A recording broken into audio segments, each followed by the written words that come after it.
magaalada Muqdisho caasimada dalka Soomaaliya oo 22 sano la soo dhaafay aanay ka shaqeynin sharciyada lagu kala haga gawaarida ayaa waxa magaalada lagu xiray astaamaha loo yaqaan samaafraha kaas oo lagu haga gawaarida laguna xiro wadooyinka shantraalaha ee ku yaala magaalo kasta oo ku taala caalamka hirgelinta adeegyadan oo uu leeyahay maamulka gobolka Banaadir ayaa waxa lagu xiray qaar kamid ah wadooyinka ku yaala gudaha magaalada Muqdisho iyadoona ay ka soo qayb galeen saraakiil ka socotay traafikada iyo sidoo kale maamulka gobolka Banaadir General Ali Xirsi Barre Ali Gaab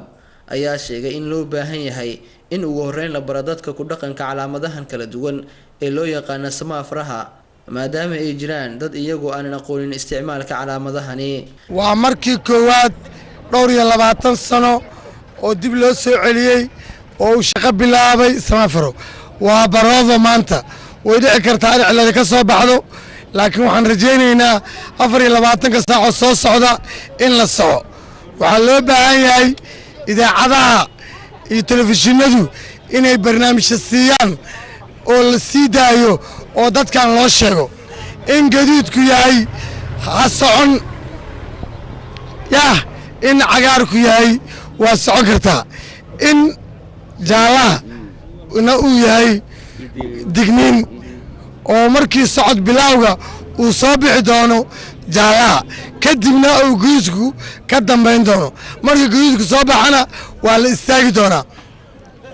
way dhici doontaa inaan mid ka sii heer sareeyo u gudubno iyadoo ay jiraan gawaarida ciidamada dawladda ee wada mas'uuliyiin ka tirsan hay'adaha iyo kuwa dawladda ay xilliyada qaar ku dhaqmaan shuruuc ka baxsan isticmaalka wadooyinka ayaa waxaa General Ali Gaab uu sheegay inay bulshada iska qabtaan cid kasta oo ku xadgudubta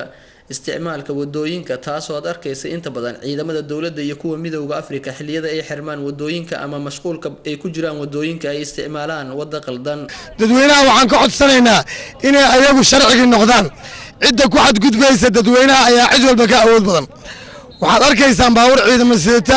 iyo staff saaran yihiin oo aan u aabayeelin dadweynaha laga rabaa inay ku qayliyaan oo ay joojiyaan oo ay u digaan oo kii ka diiday inay xayayaan dadweynaha looga baahan yahay tallaabadan uu qaaday maamulka gobolka Banaadir ayaa waxay noqonaysaa tallaabo horumar leh isla mar ahaantaana kamid ah tallaabooyinka uu ka qaadayo gudaha magaalada Muqdisho taa oo kamid ah soo celinta bilicda iyo habsamida magaalada Muqdisho caasimada dalka Soomaaliya oo iyada 22 sano la soo dhaafay ku jirtay burbur iyo dagaal sokeeye Cabdirasaaq Miro Dhoore Hon Cable TV Muqdisho